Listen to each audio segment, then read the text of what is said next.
नमस्कार आप सभी का। फार्मा सेक्टर स्ट्रॉन्ग लग रहा है, लेकिन फार्मा सेक्टर के अंदर हम स्टॉक कैसे पहचानें? ये आप में से बहुत लोगों का सवाल था जब मैंने बताया था कि फार्मा सेक्टर ने ब्रेकआउट दिया है, ये स्ट्रॉन्ग लग रहा है। तो फार्मा सेक्टर में आपको कब तक रुकना चाहिए? इसके अंदर कहाँ से आप स्टॉक देखें? स्टॉक में आप क्या देखें? इसके अंदर भी तो बहुत सारे स्टॉक है ना, सभी तो नहीं स्ट्रॉन्ग होंगे। तो कौन सा स्ट्रॉन्ग स्टॉक है वो कैसे पता करें? वो चीज़ हम आज की वीडियो में देखने वाले हैं और कहाँ तक हमें रुकना है, स्टॉप लॉस कैसे हमको प्लान करना है। तो आप किसी भी सेक्टर का चार्ट ज़रूर देखें जब भी आप शॉर्ट टर्म स्विंग ट्रेडिंग करें। पहली बात तो ये है।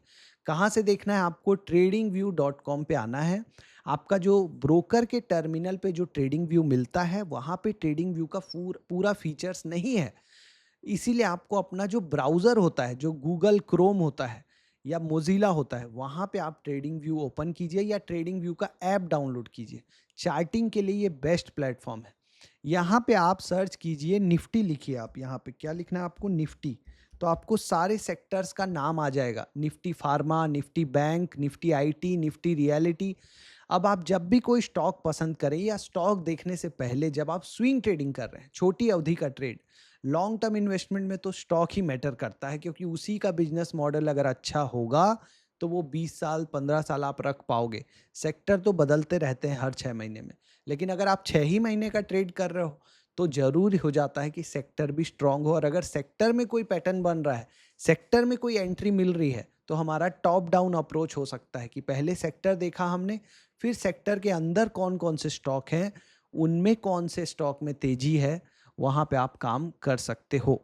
बहुत सारी वेबसाइट भी हैं जो हमने पिछले कुछ वीडियोस में डिस्कस किया था। स्टॉक मोजो, आरआरजी ग्राफ, जो आपको सीधा सेक्टर बता देता है कौन सा स्ट्रांग है।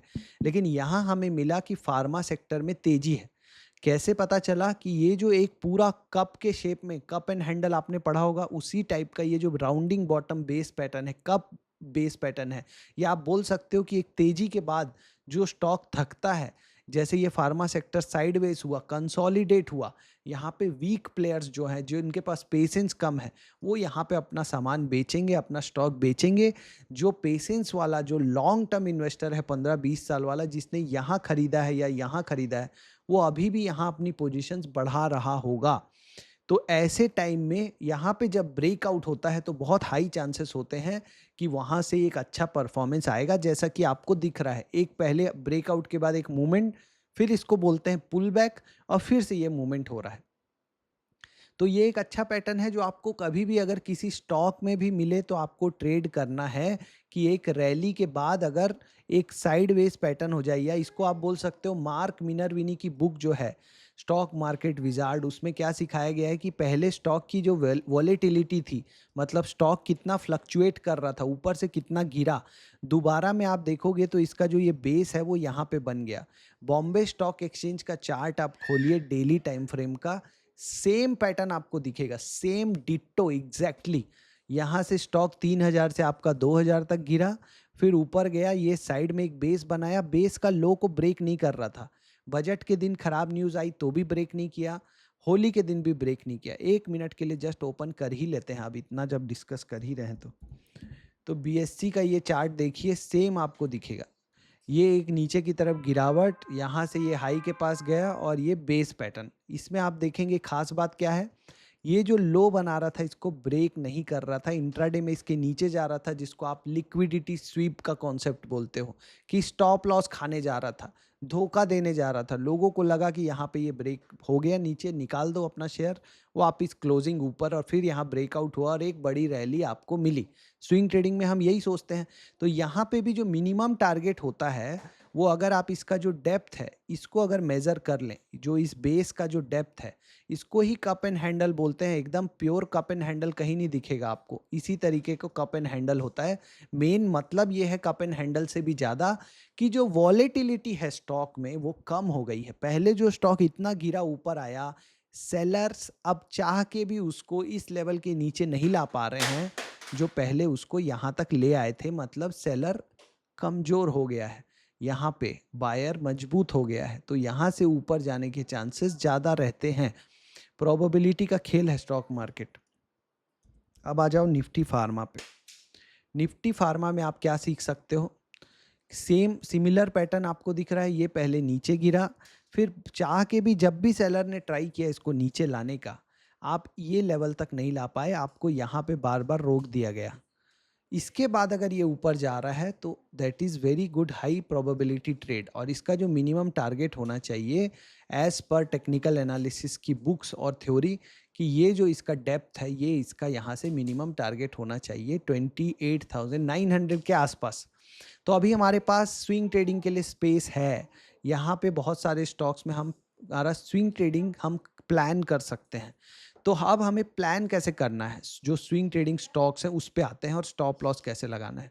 तो यहाँ तक हमारा टॉप डाउन अप्रोच का पहला स्टेप कंप्लीट होता है, that we have reach to a level कि we have a analysis, we have some judgement from old history कि हाँ भाई ऐसा होता है, दूसरे स्टॉक्स में हमने देखा है, बुक्स की रीडिंग भी काम आ रही है कि यहाँ पे एक ब्रेकआउट है, चांसेस हैं कि यहाँ से फार्मा सेक्टर इस लेवल तक पहुँचेगा, धीरे धीरे स्लोली जैसे भी पहुँचेगा, यहाँ तक पहुँचने के चांसेस हैं। इसी पूरे जर्नी में बहुत से स्टॉक्स हमको फार्मा सेक्टर से भी ज़्यादा रिटर्न दे सकते हैं, क्योंकि एक ही सेक्टर के अंदर आपके कुछ स्टॉक्स अंडर परफॉर्म करेंगे, कम रिटर्न देंगे, कुछ ज़्यादा देंगे, एवरेज आपका फार्मा सेक्टर दिखाएगा आपको।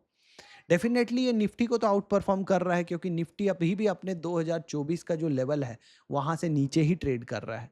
तो फार्मा सेक्टर निफ्टी को तो आउट परफॉर्म कर ही रहा है। अगर आप 7 अप्रैल से कंपेयर करो, जहाँ से ट्रंप ने टैरिफ अनाउंस किया था, ये जो कैंडल है, आपको बहुत से स्टॉक में ये कैंडल आपको मिल जाएगी जहाँ पे लो बना होगा इस कैंडल में 7 अप्रैल को।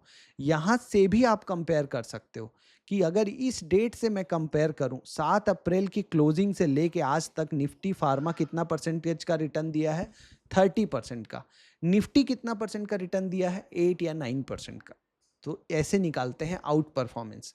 निफ्टी फार्मा निफ्टी को आउट परफॉर्म कर रहा है, जो लो बनाया है निफ्टी ने वहाँ से। मतलब निफ्टी अपने इस लो से ज़्यादा भाग नहीं पा रहा, लेकिन निफ्टी फार्मा भाग पा रहा है। अब जो स्टॉक, ध्यान से सुनना इस बात को, निफ्टी फार्मा निफ्टी से ज़्यादा रिटर्न दिया है 7 अप्रैल 2025 का जो कैंडल का क्लोजिंग है वहाँ से कंपेयर करने पे। अगर कोई स्टॉक 30% 30% से ज़्यादा रिटर्न दे रहा होगा इसी डेट से कंपेयर करने पे, ये डेट क्यों इंपॉर्टेंट है?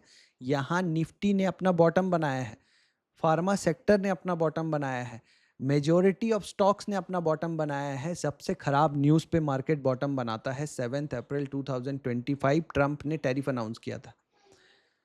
उस डेट के क्लोजिंग से अगर आज तक किसी स्टॉक ने 30% से ज़्यादा रिटर्न दिया है फार्मा सेक्टर ने, वो फार्मा सेक्टर को भी आउट परफॉर्म कर रहा है।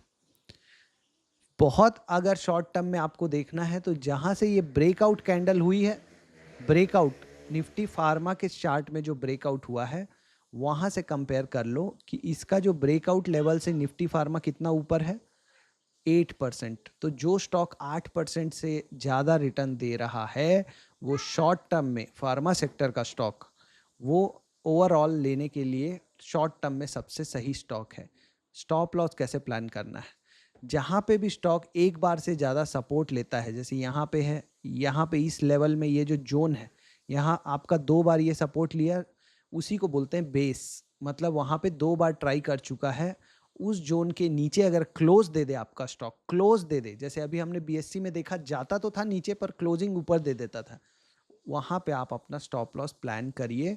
और टारगेट सिंपल इसको प्लान करिए कि जब तक फार्मा सेक्टर यहाँ आएगा तब तक हम स्टॉक को होल्ड करेंगे।